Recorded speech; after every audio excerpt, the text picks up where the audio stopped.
এই যে ভাই। জি বলেন। এখানে একটু বসে। হ্যাঁ বসে। দেখেছি বাবা, আপনি আপনি হাত দেখতে পারেন? দেখে আমার কাজ। এই যে আমার হাতটা দেখে বলেন তো, আমার মায়া বুলবুলের কেমন ছেলের সাথে বিয়ে হবে? রাজপুত্রের মতো ছেলের সাথে। রাজপুত্রের মতো ছেলের সাথে আমার বুলবুলের বিয়ে হবে? সত্যি হবে? টাকাটা? টাকা? তাই তা, এই যা সব টাকার মদ খেয়ে ফেলেছি, কিছু মনে করেন না। টাকাটা বাকি রইলো, পরে দিয়ে দেবো। ঠিক আছে। কি বললে? হ্যাঁ। কি বললে তুমি? রাজপুত্রের মতো ছেলের সাথে আমার বিয়ে হবে? আজ দিনের বেলায় কয় বোতল মদ খেয়েছো তুমি? তুই বিশ্বাস কর মা, জ্যোতিষ আমার হাত দেখে বলেছে বিয়ে হবে আমার, আর হাত দেখলো তোমার? শোনো বাবা, মদ খেয়ে মেয়ের সামনে মাতলামি না করলে কি তোমার হয় না? বলছি বিশ্বাস কর, এটা আমার কথা না, জ্যোতিষ বলেছে। জ্যোতিষী বললেই কি আমাকে বিশ্বাস করতে হবে? হ্যাঁ। তুমি কেন বুঝতে পারছো না বাবা? তোমার মতো মাতাল বাবার মেয়েকে রাজপুত্র কেন কোনো ছেলে বিয়ে করবে না? তার মানে তুই আজও বলতে চাইছিস আমি মদ খাই বলে তোর বিয়ে হবে না? তুমি বেঁচে থাকতে হবে না, তোমার মৃত্যুর পরে যদি হয়। তাহলে কি জ্যোতিষ আমার হাত থেকে মিথ্যে কথা বলেছে? তোমার ওই জ্যোতিষীকে আমি নিকুচি করি, ভণ্ড কোথাকার। বাবা বাবা, তোমাকে মাতাল পেয়ে জ্যোতিষী যা খুশি তাই বলেছে। তাই? আমি মিথ্যা বলি না, যা কিছু বলি সত্যি বলি। ফুটপাতে বসি বলে মিথ্যা বলি না, যা বলি সত্যি হয়। তোমার একটা সুন্দরী মেয়ের সাথে প্রেম হবে।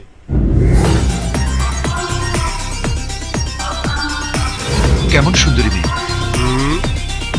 এই মেয়েটার মতো।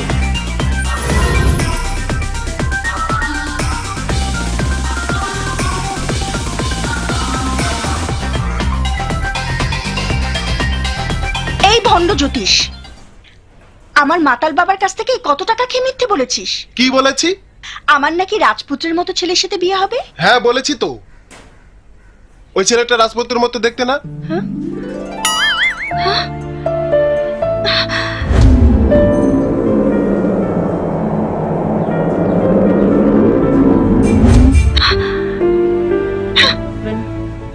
এইরকম একটা সুন্দর ছেলের সাথে তোমার বিয়ে হবে। তোর মতো ফুটপাতের জ্যোতিষ রাস্তার গুন্ডাকেই রাজপুত্র মনে করবে। ভণ্ড, লম্পট, চিটার। মেয়েটা সত্যি সুন্দর, কোথায় থাকে খুঁজে দেখতে হবে।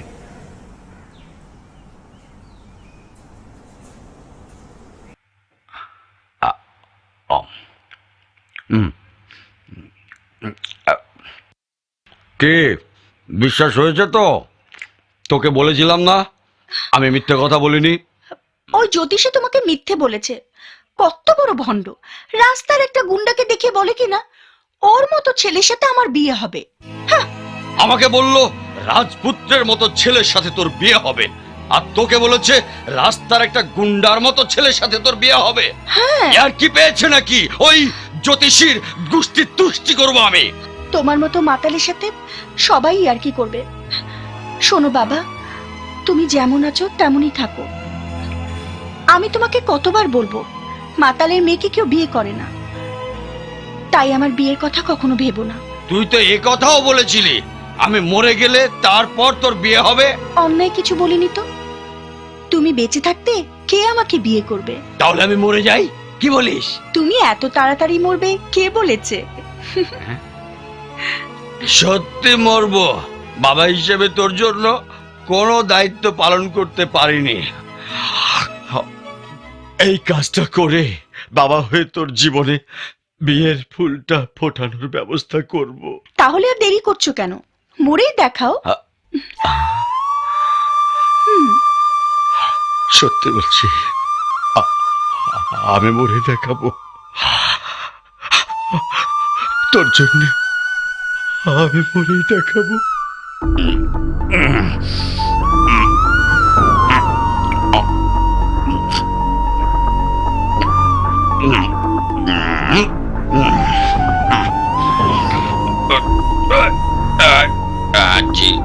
আছে।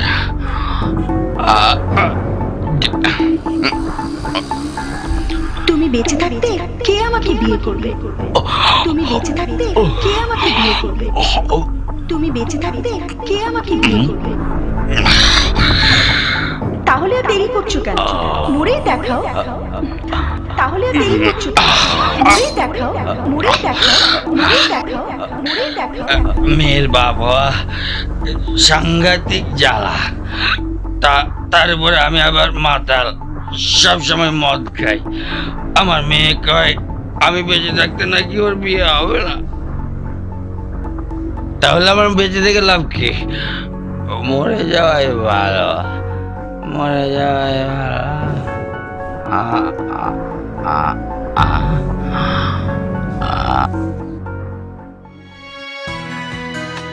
তুমি? হ্যাঁ আমি। না, হঠাৎ পানির পিপাসা পেল, তাই ভাবলাম বাড়িতে একটা খোঁজ নিয়ে যাই। কেউ থাকলে হয়তো এক গ্লাস পানি পাওয়া যেত। যত সব ঝামেলা।